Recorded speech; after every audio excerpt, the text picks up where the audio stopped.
Bismillah ar-Rahman ar-Rahim.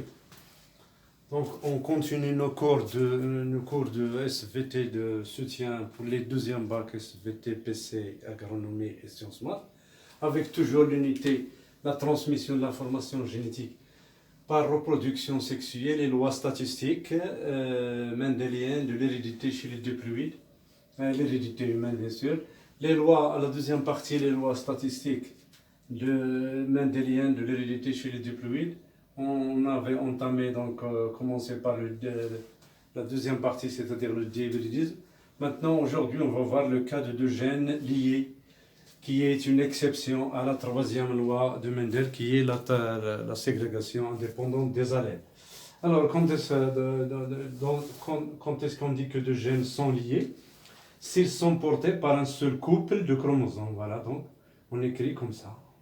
Avant, les gènes indépendants comme ça, mais maintenant, on va créer le génotype comme ça. Les deux gènes, les deux couples d'allèles sont situés sur le même couple de chromosomes. Résultat, on va étudier aujourd'hui les résultats, bien sûr, qui sont des travaux de Morgan. Les résultats de travaux de Monsieur Morgan, bien sûr. Alors, Morgan a réalisé un premier croisement entre deux races pures de drosophiles, l'une aux ailes longues et aux yeux rouges, l'autre mutante aux ailes vestigiales courtes et les yeux pourpres. Il a obtenu une génération F1 composée de mouches à phénotype sauvage, c'est-à-dire les ailes longues, les yeux rouges. La question Q1, que peut-on déduire? Que peut-on déduire donc? À vous de répondre à ça. La génération F1 est homogène. Donc, il y a la première loi de Mendel est vérifiée. Les hybrides de F1 sont homogènes. Donc, les parents sont de race pure. L'allèle gouvernant les ailes et le caractère L longue domine le caractère qui est responsable des ailes vestigiales. C'est-à-dire courtes. Et l'allèle responsable des yeux, du caractère yeux rouges, domine l'allèle responsable du caractère yeux pourpres. Là, on le rejoint. D'accord? Alors, dans le but, donc ça c'est la première question, il s'agit d'un dihybridisme, F1 est homogène, donc vous pouvez recopier ça après. F1 est homogène, la première loi de Mendel est vérifiée, l'allèle responsable des caractères L long est dominant par L, on le note L ici, par rapport à l'allèle responsable des ailes vestigiales petit v, on le note petit v, et l'allèle responsable du caractère yeux rouge est dominant par rapport R, on le note R, par rapport à l'allèle responsable des yeux pour noter P. D'accord? Alors, dans le but de connaître le mode de transmission des deux caractères, on réalise les deux croisements tests suivants. Alors, le premier croisement test, on prend un hybride mâle de F1, on le croise avec une femelle birécessive, ou bien on dit double récessif, c'est-à-dire récessif deux fois, puisqu'on étudie deux caractères. Deuxième croisement test, c'est un croisement, on va inverser donc c'est réciproque si on veut.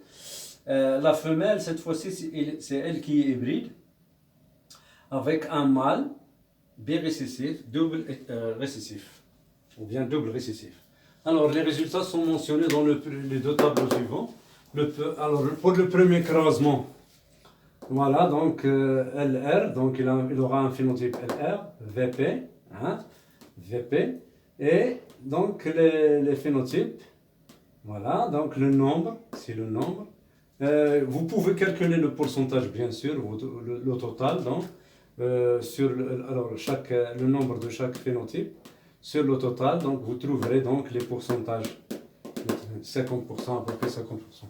Alors 0, 0 ici pour les phénotypes qui sont, alors les phénotypes LP et VL, c'est-à-dire les recombinés. Ça, ce sont des phénotypes parentaux. Donc on a obtenu ici 4 phénotypes. On a obtenu 2 phénotypes avec l'absence de phénotypes recombinés. Donc recombinés, d'accord? Donc 0% des types recombinés les phénotypes parentaux donc, sont 100%. Pour le deuxième croisement, LR, donc la femelle elle est hybride de F1 avec un mâle birécessif. Alors vous voyez donc en F'2 4 types de phénotypes. Deux phénotypes parentaux LR-VP, 881-838. Et les phénotypes recombinés LP et VR, 105-132. Vous pouvez calculer aussi le pourcentage en assommant les nombres. Vous trouvez 1956, donc vous trouverez, si vous voulez le pourcentage de LR par exemple, 881 sur 1956 fois 100, ça donne 45. La même chose ici. Donc le phénotype de parentaux, 87%, ici 12,2%. La deuxième question. Alors, quelle est la deuxième question ici? Donc, compléter le tableau en calculant le pourcentage du phénotype, c'est déjà fait. Donc, la méthode, il faut assommer, trouver le total, puis vous divisez chaque phénotype, le nombre de chaque phénotype sur le total fois 100, vous trouverez les phénotypes, le pourcentage. Alors, pour la troisième question, donnez l'interprétation chromosome des deux croisements. Alors, le premier croisement, test, d'accord? Donc, on a croisé donc, un mâle hybride donc, de F1 avec une femelle B récessif. Donc, qu'est-ce que vous constatez? C'est un croisement testé. Comme on avait vu dans dans le cas de jeunes indépendants, on obtient 4 phénotypes avec les mêmes proportions. Mais ici, ce n'est pas le cas. C'est pas le cas. Ici, il n'y a pas de 4 phénotypes. Il n'y a que 2 phénotypes parentaux. Et c'est un croisement test. Donc, ce qui nous laisse donc être sûr qu'il n'y a pas ségrégation indépendante des allèles et que les deux couples, c'est-à-dire les deux couples d'allèles, sont donc portés par un seul couple de chromosomes, c'est-à-dire les gènes, l'hypothèse de gènes liés. D'accord? Alors, il ne s'agit pas de phénotype recombinés. Le mâle F1 n'a produit que 2 types de gamètes, c'est sûr, parce que on n'a pas obtenu les phénotypes, les 4 phénotypes vus dans le cas de gènes indépendants. Donc, les deux couples d'allèles ne sont pas indépendants, ils sont portés sur un même couple de chromosomes, donc on dit qu'ils sont liés. D'accord? Donc ça pour ce premier. Donc les gènes vont partir. Donc on est sûr maintenant qu'ils sont liés. D'accord? Alors pour l'explication d'interprétation chromosomique, donc le génotype du mâle c'est LR sur VP, la femelle VP sur VP. Donc la méiose, avec méiose, donc le mâle a fourni deux types de gamètes. Donc le gamète LR et le gamète VP. La femelle 100%, donc un seul type ici, 100%, ici c'est un demi, donc 50% ici, d'accord, de gamètes. Donc LR, le mâle, 2 types de gamètes, LR, LVP. La femelle, donc c'est 100% VP. LR avec VP donnera donc, donnera le phénotype L longue et yeux rouges avec 50%. Alors, VP avec VP, donc le gamète VP, donc donnera donc donc le phénotype sera drosophile aux ailes vestigiales et aux yeux pour 50%. Donc les résultats de ce croisement, de ce premier croisement test sont conformes, théoriques, donc les résultats théoriques donc sont conformes aux résultats expérimentaux. Alors on parle ici de linkage absolu chez le mâle, c'est-à-dire les gènes, ils sont liés chez le mâle d'une façon absolue, puisque le mâle ici donc, a fourni 2 types de gamètes, donc les deux allèles donc, sont liés absolument, c'est-à-dire linkage absolu chez le mâle. D'accord? Pour le deuxième croisement, test. Là, cette fois-ci, on a pris une femelle LR, donc hybride, LR de F1, avec un mâle B récessif VP. Donc, on a obtenu ici 4 phénotypes, comme dans le cas de gènes indépendants.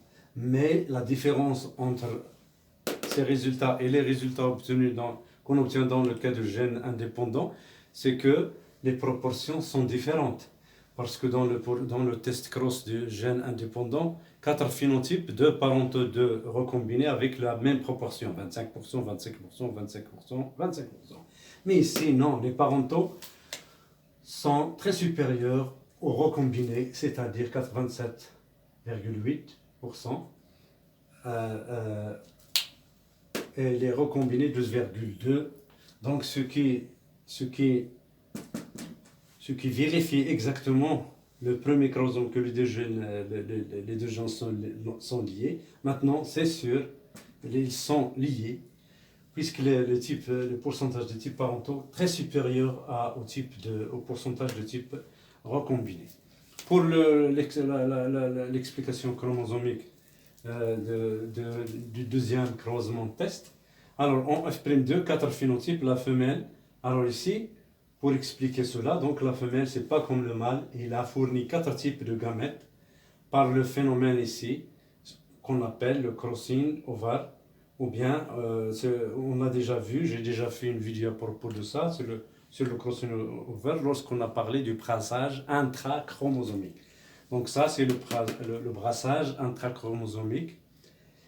Donc essayez de revoir la vidéo concernant les deux brassages intra- et interchromosomiques.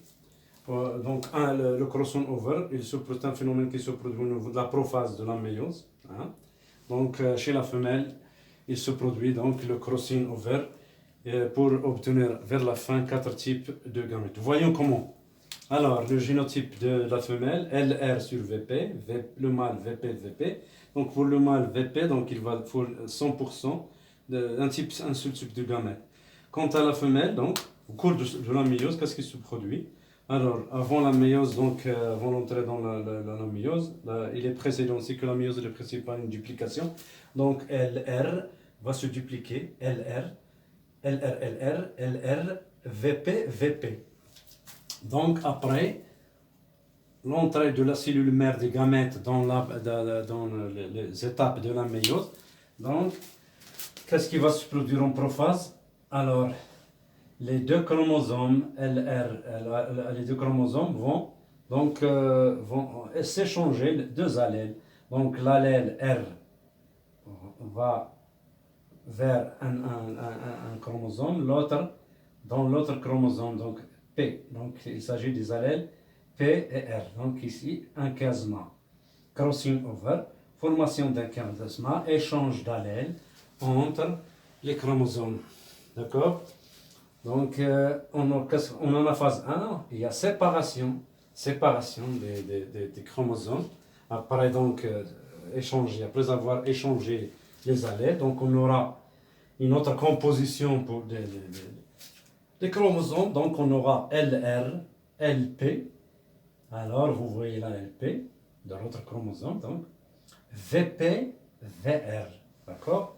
Donc, une autre composition, un brassage, donc, une autre composition de chromosomes. Alors, on en a phase 2. On aura donc le type. On aura donc séparation des deux chromatides. Donc, on aura LR, LP, VP, VR. Alors, VP et VR, ce sont des gamètes recombinés. On les appelle les gamètes recombinés. Alors, pour LR et VP, ce sont des gamètes parentaux. Les gamètes parentaux. Donc, totalement, on a 4 types de gamètes. 4 types. Mais les proportions, avec les proportions, alors, pour les gamètes parentaux, alors la proportion sera 1 moins P sur 2, 1 moins P sur 2, donc LR 1 moins P sur 2, 1 moins P sur 2. Pour les types recombinés, LP P sur 2, VRP sur 2. Qu'est-ce que c'est que P? P, c'est le pourcentage de recombinaison. Comment on l'obtient? On obtient donc 105, donc P est égal à 105, plus 132 sur le total, 1956, ce qui vous donne 0,12. Donc, connaissant cette valeur, donc 1 moins P sur 2, ça donne 44%, donc 6% pour les gamètes recombinés, 6 chacun, d'accord? Donc, l'échiquier de croisement, alors le bérécissif mâle va fournir un seul type de gamète, donc 100%, et la femelle, donc 4 types avec les proportions 1 moins P sur 2, 1 moins P sur 2 pour les parentaux, P sur 2 pour les recombinés. Donc LR avec VP donnera donc les drosophiles aux ailes longues, donc phénotype parental, aux ailes longues et aux yeux rouges avec la proportion 1 moins P sur 2, c'est-à-dire 44% si vous calculez ça. VP, avec VP, le phénotype, l'autre phénotype parental avec la même proportion 1 moins P sur 2, 44%. Et les types recombinés, bien sûr, LP avec VP, la rencontre de gamètes VP-LP donnera donc le phénotype LP, les ailes longues aux yeux pourpres. VR avec VP donnera donc le phénotype drosophile AL vestigial et aux yeux rouges avec la proportion P sur 2, c'est-à-dire 6%. Vous voyez donc, c'est les pourcentages qu'on a obtenus ici. 44, 6%, 44 pour les parentaux, donc ici 45, 42. Ils sont à peu près, donc les résultats théoriques coïncident donc avec les résultats qui sont expérimentaux obtenus par Morgan. La même chose ici, vous avez 2,2, le total 5, donc pour LP 5,4 et 6,6%, 6,8, 6. Donc les résultats, ces résultats sont conformes donc aux résultats, et les résultats théoriques sont conformes donc aux résultats expérimentaux obtenus par Morgan. Donc on en déduit de ça que les deux gènes sont liés, mais chez la femelle, on parle de linkage relatif. Linkage, alors chez la femelle ici, voilà, chez la femelle, alors linkage relatif. Linkage relatif. C'est-à-dire qu'ils sont liés, mais relativement. Par contre, chez le mâle, on parle de linkage absolu. D'accord? Il n'y a pas, donc, chez le. Donc, il faut savoir que chez la drosophile mâle, il n'y a pas de crossing over. C'est une exception. Ça ne veut pas dire que tous les mâles des autres êtres vivants n'ont pas de crossing over. Seulement, c'est une exception chez la drosophile. D'accord? Donc, j'espère que vous avez bien saisi cet exemple avec les gènes liés. Donc, on récapitule ça. Alors, pour comment savoir que deux gènes sont liés, il suffit de faire le croisement test. Si vous obtenez, dans un exercice, on vous donne un croisement test avec 4 phénotypes, et vous calculez les proportions, vous trouvez que les parentaux sont supérieurs c'est-à-dire différents des types recombinés. Donc, dans ce cas, les deux gènes étudiés donc, sont liés. D'accord? Donc, j'espère que vous avez donc bien saisi cette séance avec le cas du hybridisme gènes liés. Bon courage. Abonnez-vous à ma chaîne toujours sur YouTube ou bien allez dans blog Kerbal SVT, blogspot.com. D'accord? Ou bien dans la page Facebook Apprentissage SVT Facebook, où vous trouverez toutes ces vidéos, bien sûr. Bon courage à tout le monde.